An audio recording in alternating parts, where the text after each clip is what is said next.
Well, hello, and welcome to the very first episode of the Talent Speaks Coalition podcast. I'm your host, Ariana, and on this podcast, we sit down with creative freelancers working in the media industry. We explore their challenges, the impact they aim to make, and their journey as a creative freelancer. So, I am very excited to introduce our first guest.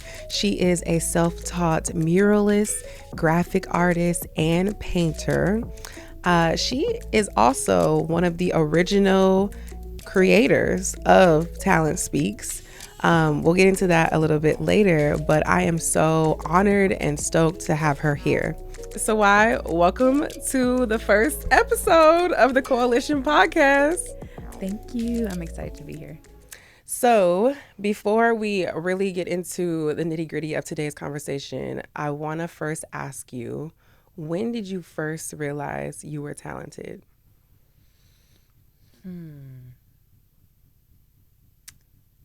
I think I realized that I had some talent in me when I was about probably like 5 or 6. I would go on the Paint app on the computer and I would just draw. And it was nothing special, girl. It was literally like a sun, a person, like a stick figure with, with a dress, grass. But every time that I opened up that app on the computer, it was like everything just stopped. And so I felt like in that moment, I was like, okay, I want to keep that momentum going as a child because my life was kind of chaotic. Childhood was a little unstable, and those were the times where I would feel like, at peace.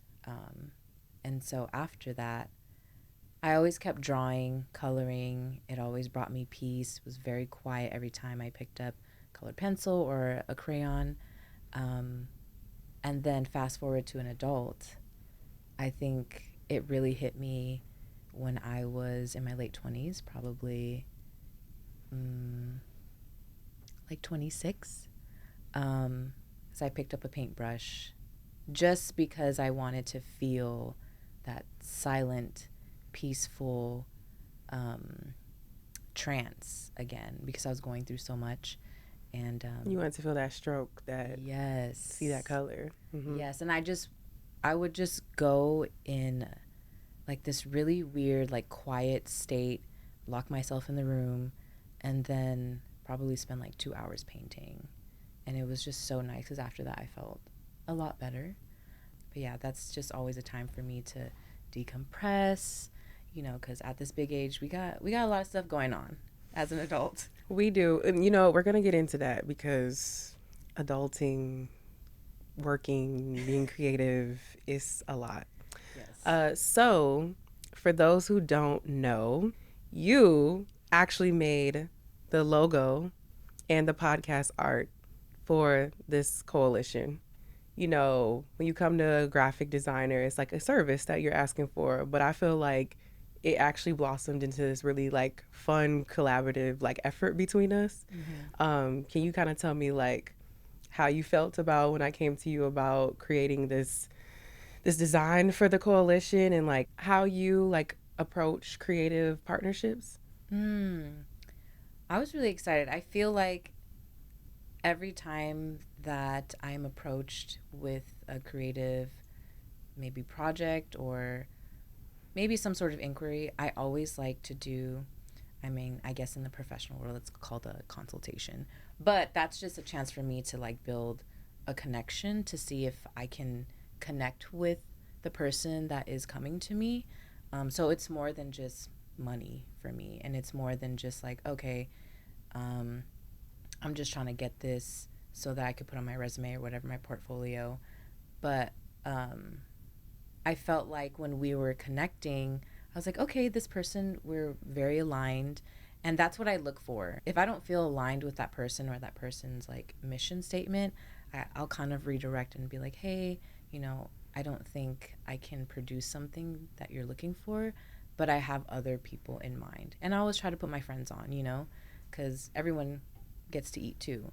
Maybe that's not like a traditional way of approaching things, but for me it works because I try to protect my energy. I don't I've worked with clients where it's like, ooh, I'm not going to work with them ever again, you know? But that's like a part of the learning process. And I'm glad that I experienced that. But I was really excited to do it with you because, you know, we connected and I felt like I aligned with your mission statement too, because freelance life is a whole different life that people don't really get to see or like talk about if they're not willing to. I think people that maybe don't resonate with the freelance life is they're kind of just, oh, it's easy for you, you know? But it's not. We wear so many hats. We put in too many hats. Yeah, we put in a lot of work. So I'm really grateful that we met and that we're meeting today IRL. I know. It's crazy. Like, we've been on Zoom together. We talked about the design for like 10 minutes and then the rest it was like a real kiki session with a stranger type thing. But I really do like what you said, just like about how you kind of have autonomy in your freelance career right now, where you're like, if a client or company's like mission or things like that don't align with you, you're like kind of saying like, it's okay to say no. It's okay to be like, I don't need the money that bad. And I know some freelancers are in that position to say yes to everything. So I just kind of wanted to know your thoughts about how you learned how to like say no if it's not a good fit. I mean, I was that freelancer, like taking all the projects. Yes, yes, yes, yes, yes. And then, you know, in the middle, I'd be like, damn, like this is really hard. This is not what I feel like I can produce for them. And then I would get frustrated with myself because I'm like, why did I do that? Then you end up hating the project because you're like, this is not even what I want to do. No. And then I'm like, see, this is why I need to build boundaries and be able to say no, because I have too much on my plate at once, you know, and then I'm creating something that I don't even like. Then I'm like, okay, that's the part where I'm like, I wasn't being true to myself. That part. So I learned the hard way. I feel like that's been a really big theme of my life, just being the oldest in my family, the oldest daughter. I feel like just trying to pave my own blueprint for things and trial and error, and I feel like I've embraced that. It's really hard though when you don't have a blueprint and someone to tell you, hey, maybe don't do that, you know?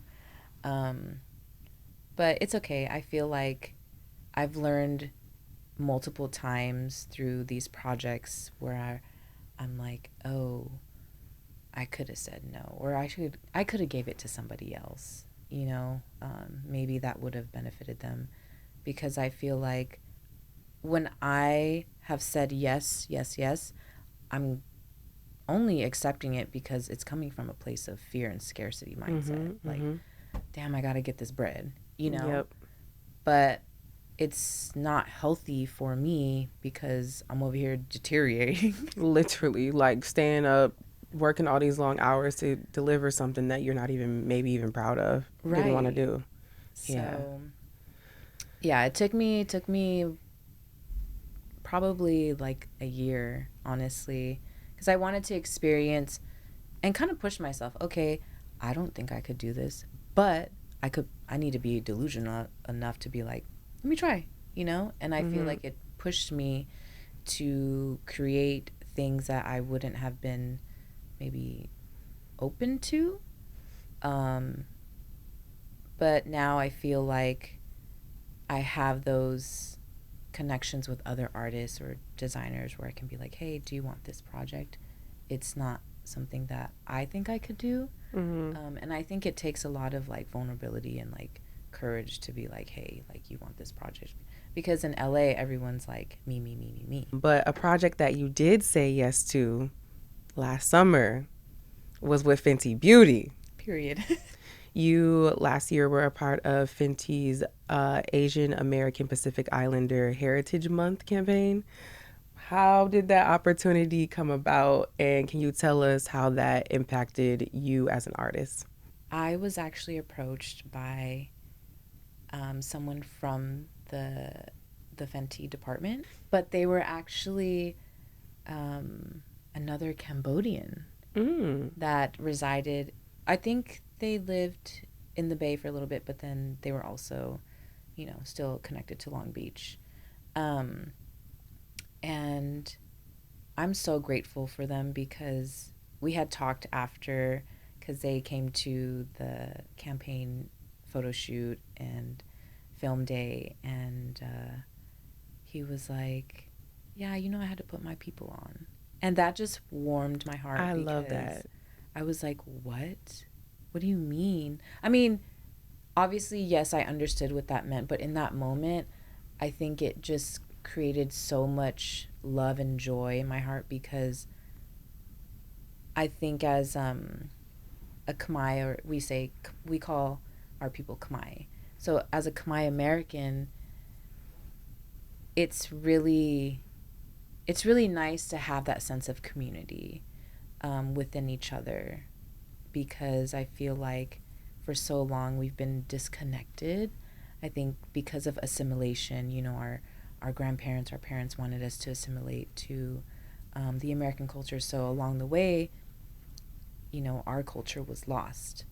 Um, and so the community kind of like dispersed. And so we're trying to rebuild that as like millennials and Gen Z. We're trying to rebuild that sense of community in Long Beach and with Cambodian Americans. So yeah, when he told me that, I was like, wow, I'm so grateful because sometimes I just be having imposter syndrome. I just be Yes. doing, and then I'm like, wait, I'm making an impact. And it sounds so Mm-hmm. silly because I do have a sense of awareness of how much of an impact I have, especially on the Cambodian American community. Um, but sometimes I'm like, I'm just a girl. Yeah, for real. And I do think that in this creative freelance journey, I think there's definitely people that are with you when you're first starting out and you kind of feel like you have a tribe. But I think like as you get older in your career, people are less open to like sharing opportunities and helping because it's like kind of like dog eat dog world kind of Mm-hmm. vibe. Like the freelance world is just wild. It will like eat you up and spit you out. Like you're 1 gig away from not making your rent Right. or something like that. So in Long Beach, you kind of known to be that girl muralist, that chick that do really dope murals in Long Beach. Can you tell us more about like how Long Beach has influenced your work as an artist? Because I think a lot of people who like don't live in Southern California think that LA is just like a bubble. Mm-hmm. And I think that there's a whole bunch of other life and cool things happening outside of LA. So can you kind of speak towards like, growing up in Long Beach and how that influenced you as an artist?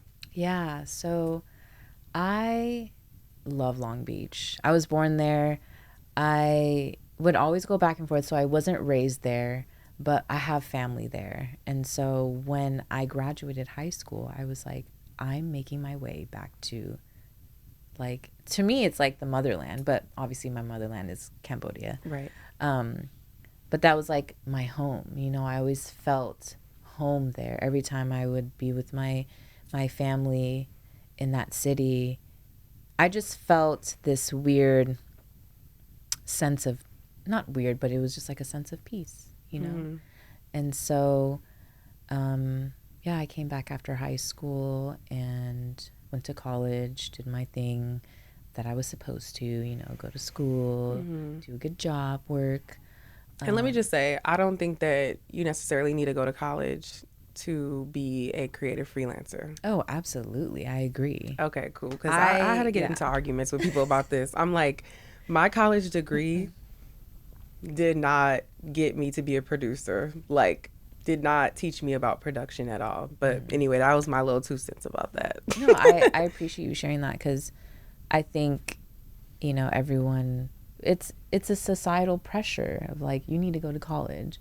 Actually, I think from an educator, me, I think it's important to obviously go to some sort of like schooling, or if to it's learn like, technique and things like absolutely. that. But like, I feel like we live in a day and age, for in your case, to be a multidisciplinary artist or even to be a painter, you need to sit down and paint every day. Right. Or in my case, as a producer, I need to literally create show ideas and make them, whether I'm getting paid or not, like how I'm doing right now. Like, I think society and capitalism gives too much credit to like going to school.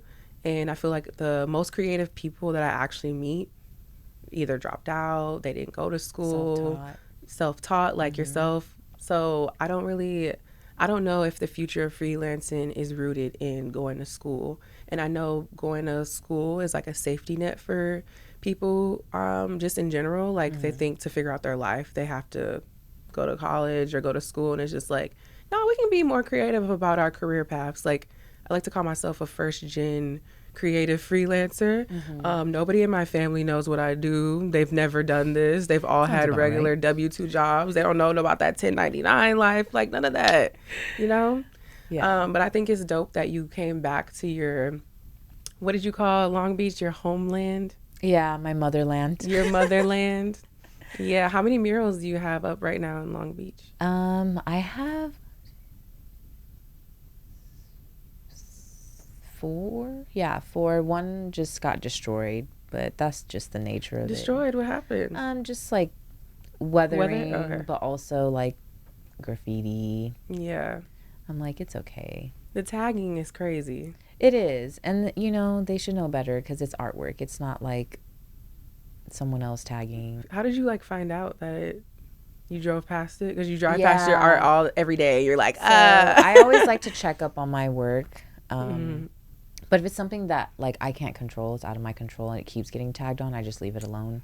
But the library that I painted, it just got recently like blasted on the side, and Dang. I felt some type of way, you know, but I also couldn't be mad because that's the nature of it. It's public work and it's prone to these things. But Do you think it's personal, like they didn't like it? Or was it just them being just out and just trying to just make their mark on something and just being, I don't know, I feel like graffiti artists are known for just being disrespectful and just like, you know what I mean? well, like if you're a real OG like graph artist, like I think you would know like you shouldn't do that on someone's artwork. I think Right. this was probably like gang related stuff, maybe like a little kid trying to prove a point. But, you know, I don't make a big deal about it. I just go there and fix my stuff and call it a day, because I'm like, this is a lot of love that I put into it, and if it keeps getting tagged, I'm gonna go and fix it. And usually, you know, a lot of people would post it like, hey, you know, this got tagged Your up. community's checking up on your art as well, and I think that's important. Yeah, I love that. Like sometimes I don't even know, and I'll get text messages from like city council or like even the library or my city, you know, like, hey, unfortunately it was, you know, tagged on or vandalized, and I'm like, okay, I'll be there.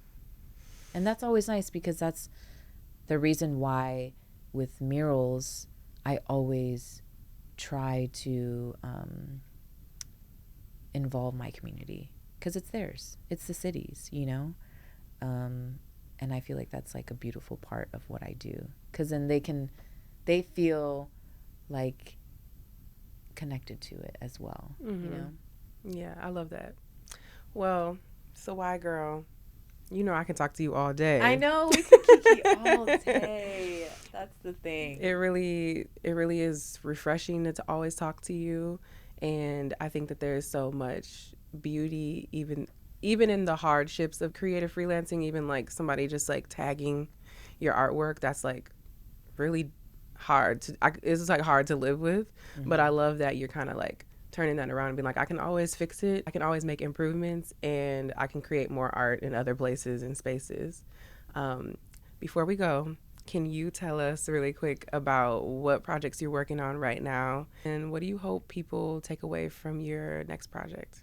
So right now I'm actually slowly getting back into workshops, the soulful expressions, but as far as art wise, I'm not working on anything. I have a couple of pieces that I kind of like revisit, once a week, which I was telling you about earlier, and how I'm kind of moving away from shapes.